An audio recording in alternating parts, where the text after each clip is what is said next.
안녕하세요.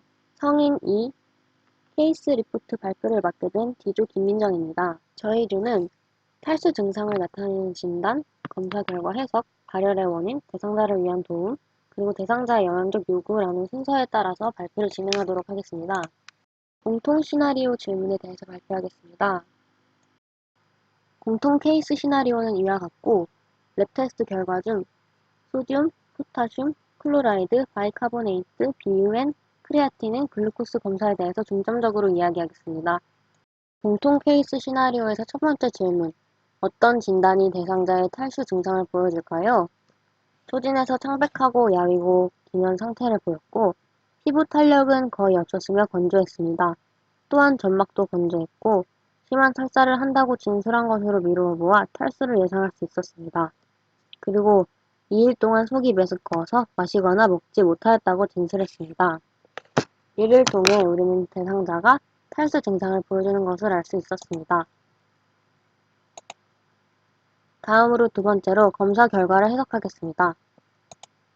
소듐의 정상 수치는 135에서 145ml 에코밸런트 퍼 리터이고 이 환자는 145ml 에코밸런트 퍼 리터로 혈중 나트륨 농도가 145ml 에코밸런트 퍼 리터 이상인 고나트륨 혈증인 것으로 보였습니다. 환자는 8살 때부터 당뇨가 있었으며 2년 전부터 만성 콩팥병 치료를 위하여 혈액 투석을 실시했고 당뇨, 심장질환은 고나트륨 혈증의 원인입니다.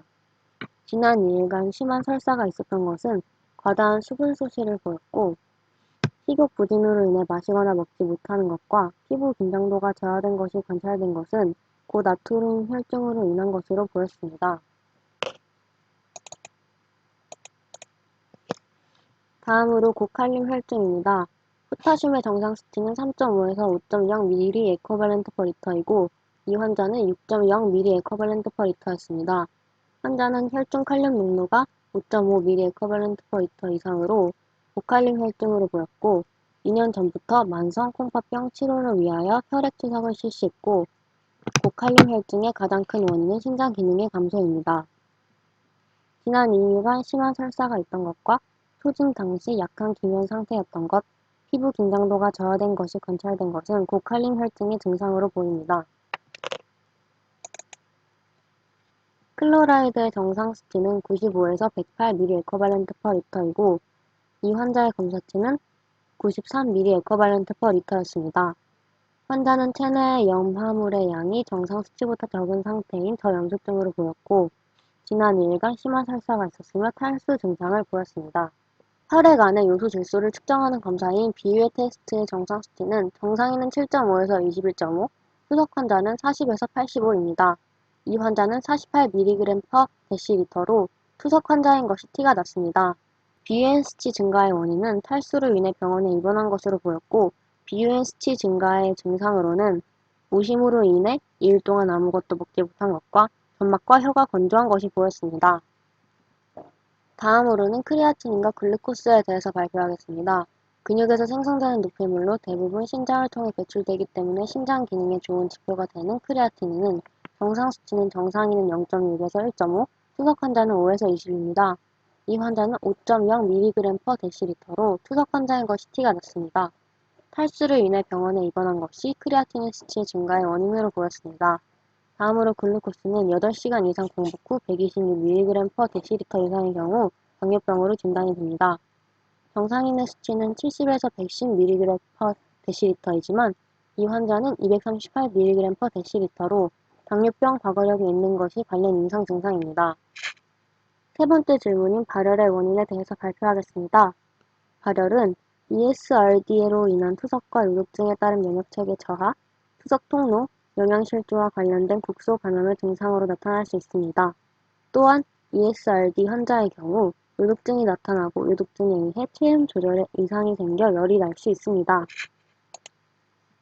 다음으로는 이 환자는 24시간 동안 오심은 가라앉고 정상적인 구강 숙취가 가능했지만 자신의 시기에 대해 이야기하지 못하겠다고 털어놓았습니다.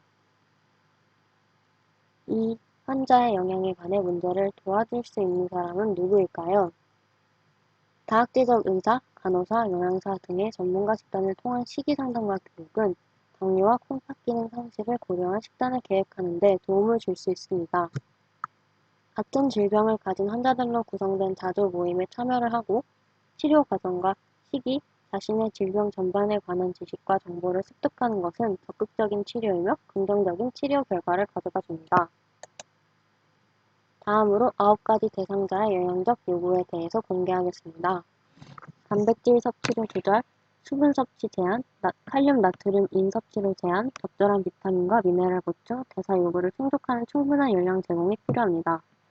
그리고 전체적으로 신부전과 당뇨 시기 간 영양적 요구의 통충 지점을 조율하는 것이 필요합니다.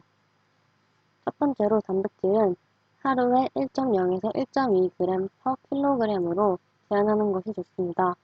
두 번째로 나트륨은 하루에 2에서 4g으로 제한된 시기가 제공되는 것이 좋습니다. 세 번째로 칼륨은 하루당 60에서 70ml 에쿼밸런트로 제한을 하는 것이 좋습니다. 네 번째로 인은 하루당 700mg으로 제한하는 것이 좋습니다.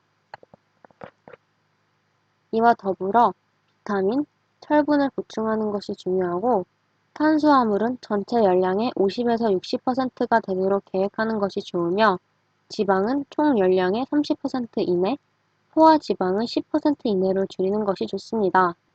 마지막으로 섬유질을 섭취하는 것도 중요합니다. 참고문헌입니다.